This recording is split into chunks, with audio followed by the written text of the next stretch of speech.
We're pulling off the mask of the most powerful lobby in Washington. We peel it all the way back. You're really going to get to see what's said in private, how the money actually moves. We open with Nick Fuentes dropping the match, lighting it all on fire. Then Senator Ted Cruz with Tucker Carlson really just drilling him on the AIPAC and Israel lobby, kind of almost teasing him a little bit, saying, do you like it? Like he seems to be sincere, but I can tell he's needling him a bit. Quite hilarious if you ask me. Bring some humor into the mix. When the smoke clears, you're gonna get to see Congressman Thomas Massie step up to the plate with receipts that either prove me wrong or blow this wide open. This isn't just a rant, it's really a 3-act cross-examination. Hit like, hit that subscribe button, run.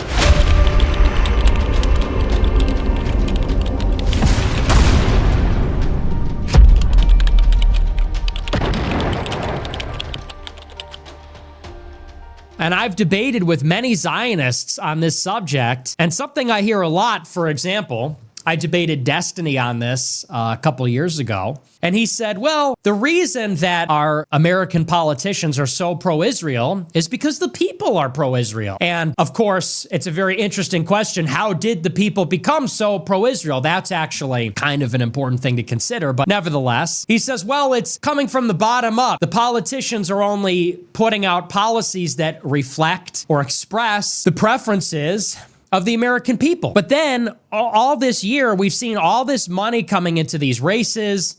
We had that interview from Thomas Massie about how every politician has an AIPAC guy.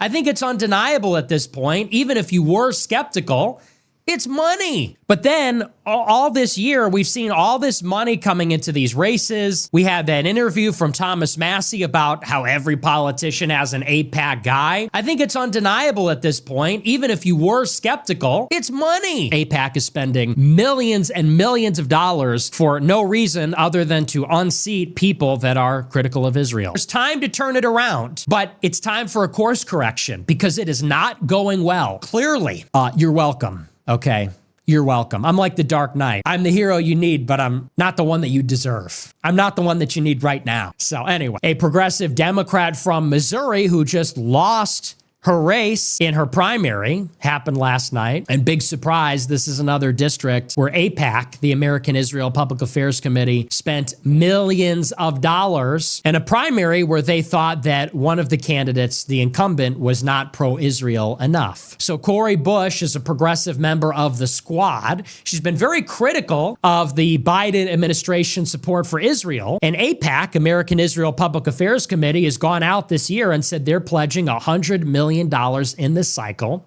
to defeat the critics of Israel in Congress. And so after AIPAC defeated Jamal Bowman, another progressive member of the squad, last month, they spent $8 million in this primary. A safe, solid blue district. They spent $8 million in a primary against Bush to punish her for opposing Israel. And this is the story from the New York Times. It says, quote, after Representative Cori Bush, Democrat of Missouri, became the second member of the left-wing squad to lose her re-election bid, she placed the blame for her defeat solely on one organization, the American Israel Public Affairs Committee. She said, all they did was radicalize me, so now they need to be afraid. AIPAC, I'm coming to tear your kingdom down. The pro-Israel organization made no secret of its plans to target Ms. Bush, who had opposed providing Israel with funding for the war in Gaza. Through a political action committee, the group pumped more than $8 million into the race. On Tuesday, its investment paid off.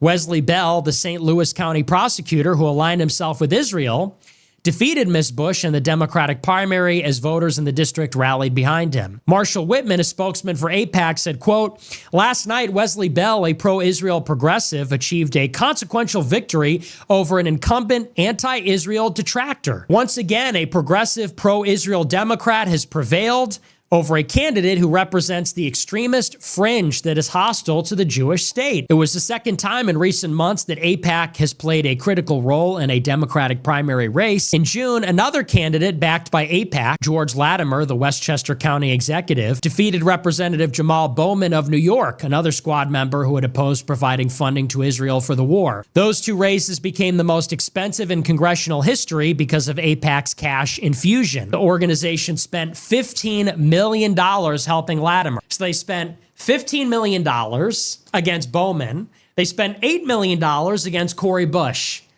And these are the two most expensive congressional primaries in American history. The most outside money, number one and number two in a primary. The most money overall in a primary in American history. Two races where AIPAC intervened on behalf of one pro-Israel progressive Democrat over an anti-Israel progressive Democrat on behalf of a foreign government. The article goes on and says the group also counts the primary loss of Representative Bob Good, a hard-right Republican from Virginia who opposed funding for the war in Israel, among its victories.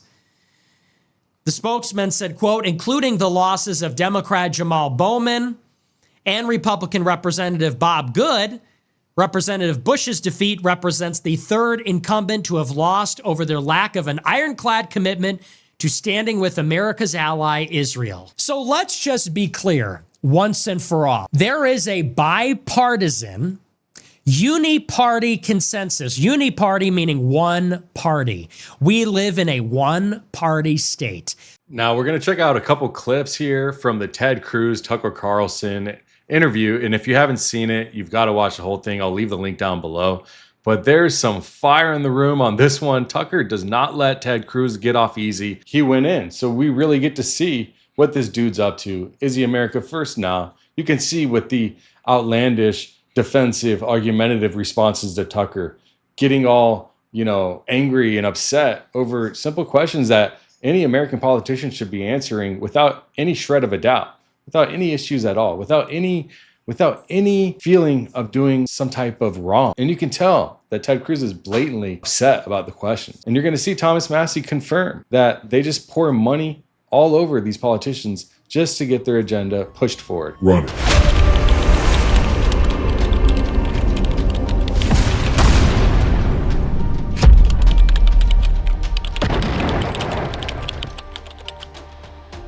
It's nice to see that Tucker, being logical, really drilling him, really not letting him go. He's going to go in here, watch, to allow them to do that to us. And we just do that to them. And whatever other country that wants to do that, everybody's spying on each other. And that's just the norm. Ted Cruz says he makes it seem like that's just the norm. People spying on each other. That's just what we do. Allies spying on allies. That's what we do, man. That's what we do. Come on, Tucker. Come on.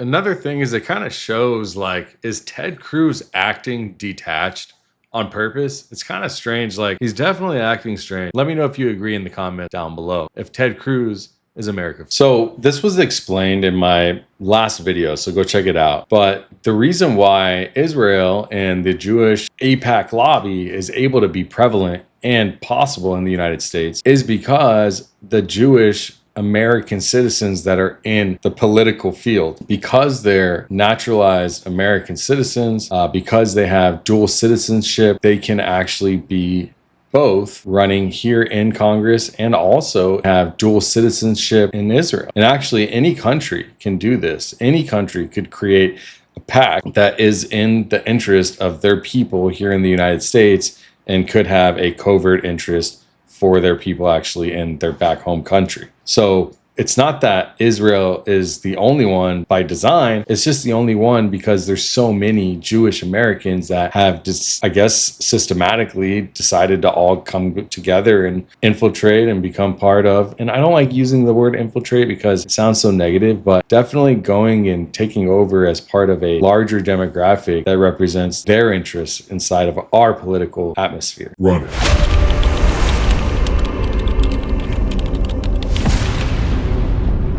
So what's AIPAC? AIPAC is the American Israel Public Affairs Committee. And they didn't start out as a PAC in the sense of a political action committee, but now they have a political action committee. Ostensibly, it's a group of Americans who lobby on behalf of Israel. They're for anything Israel.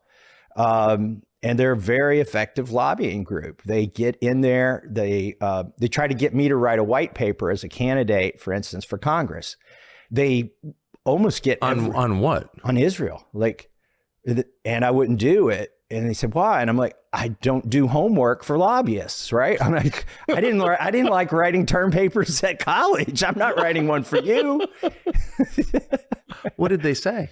They said, oh, well, here, just copy Rand Paul's term paper and put your name on it. We'll accept that. And I'm like, no, I'm still not cribbing somebody else's homework to do homework. I'm not turning in my homework for you. And what you're laughing, but you know what? I bet I may be the only Republican in Congress who hasn't done homework for AIPAC. And it's just what it is. It's conditioning. They want you to do something very simple and benign, and for them, they don't really grade your term paper. They just want to know that you'll do something for them. And if you'll do something for them as a candidate, you're more likely to do something for them as a congressman when you get in there. So my rift started out in 2012 when I refused to turn in an Israel term paper. And how did they respond to that? Well, they kind of got in my race a little too late there in the beginning, and because it was hard to tell that I was actually going to win. And when they saw I was going to win, that's when they tried to get me to do the term paper. They didn't have a political action committee at the time. They couldn't spend hundreds of thousands or millions of dollars against me at that time. It was just sort of like a whisper campaign to try to, hey, don't vote for him, blah, blah, blah. Because why? Because at that point, they sensed I wouldn't do what they wanted when I got But what did they Congress. whisper against you? What were they saying about you? Well, they would do it through, for instance, churches, evangelical churches. They've got an organization called Christians United for Israel, where they sort of co-opted evangelicals. People think it's a grassroots movement in Kentucky. It's actually a top-down movement from AIPAC, so that people who aren't even Jewish will feel like they've got to support Israel, no matter what. And even if it's a secular state that funds abortions, they, just sort of forget that part, and we've got to fund Israel. So they have networks. So it's more than just about the money. So you get elected, despite their efforts. And then what happens? Do you talk to them after that? And by the way, let me just put a little footnote here. I'm not against Israel. I've never voted to sanction Israel. I've never said anything particularly, critical of Israel, other than, for instance, right now they're bombing. They've killed 1% of the civilian population in Gaza. That's concerning to me. But so what do they do now? You get elected 2012. Do you hear from them again? I vote my conscience, which they won't tolerate. So they ran with their 501c4 before they had a super PAC. They were running educational advocacy ads against me, saying that I'm bad on Israel. They didn't say don't vote for him. They just said he's a bad guy. And so I said, all right, well, you're not welcome in my office anymore, because for years I invited them into my office. Let's talk this through. Let me explain to you. I'm a libertarian leaning Republican. I don't vote for foreign aid for anybody. So don't be offended when I don't vote for your foreign aid. I don't vote for wars anywhere. So don't be offended if I do that. I'm for free speech, even if it's abhorrent. And we used to talk, but now they're banned from my office. The situation went from bad to worse. This election cycle, they spent $400,000 against me, $90,000 last fall running TV ads in my district and Facebook ads and whatnot, trying to equate me with the squad. And then this most recently, and in fact, as I'm speaking to you today, even though my election is over, they're still running hundreds of thousands of dollars of negative ads. It's a little weird, though, because as you said, you're probably the only Republican in the House who hasn't done homework for them, who isn't on their side. And that's okay. I mean, you can have, you're a libertarian-oriented Republican from Northern Kentucky. You're probably not going to single-handedly determine our foreign policy. So I think you should, but you don't. Thank you. And you're not going to. So why do they care? Why not just let Thomas Massie be Thomas Massie in Northern Kentucky? Like, why the need to crush you? I don't know. I think they don't want one horse out of the barn. If one person starts speaking the truth, they're afraid it could be contagious, perhaps. Or it's like a new car. They go to Mike Johnson and they say, we want a Cadillac, Escalade with pearl white paint. And here's the rims we want. And Mike Johnson puts that bill on the floor. It passes with a unanimous vote, except for one guy votes no. And I think they feel like it's a scratch on their car. They wanted a brand new car and it got scratched by this guy named Massie. They were going to drive it over to the Senate and ask for unanimous consent. But now the senators are saying, wait, why this wasn't unanimous in the House? Why should we do it unanimously in the Senate? And it starts raising questions. And I think that's why they get mad. What I find interesting is that it's not just that they disagree with your views, which they do. And I think they have an absolute right to disagree with anybody's views. We all do. But they've called you a bigot. And they call you an anti-Semite and say you're a hater and try to destroy your character. That seems like a very different level of response to me. Right. There's no need to do that. I'm not anti-Semitic. I don't have an anti-Semitic hair in my head. Okay. I mean, I don't like AIPAC anymore. Like I used to be neutral toward AIPAC, right? But I have no antagonistic feelings toward Jewish people. I am the last thing. I think I'm probably the least xenophobic person in Congress. I mean, these are the guys that my colleagues want to sanction everybody, declare them terrorist states, come up with these strongly worded resolutions. I don't vote for any of that crap, right? Unless somebody does harm to me, I'm not going to call them anything. So I get called names just for staying out of all of this political posturing. That's disgusting, though, isn't it? I guess attack your character. They can disagree with your views, right. but to call you like the worst thing you can be in America, like that's disgusting. I have a thick skin. Apparently. And So now you've seen you've seen bits and pieces here. I've shown enough already for you to understand the way the lobby works, the reasons that they're capable of being a lobby as in general, AIPAC, and how it works. So the fact that they're dual citizens, the fact that they're naturalized citizens as well, being able to either have an interest for a foreign lobby, we don't know because they don't have to file under FARA, which I think is required. And it doesn't necessarily stop them from doing their business. However, at least it notifies the people that need to be notified about what's being done inside the political field with certain people.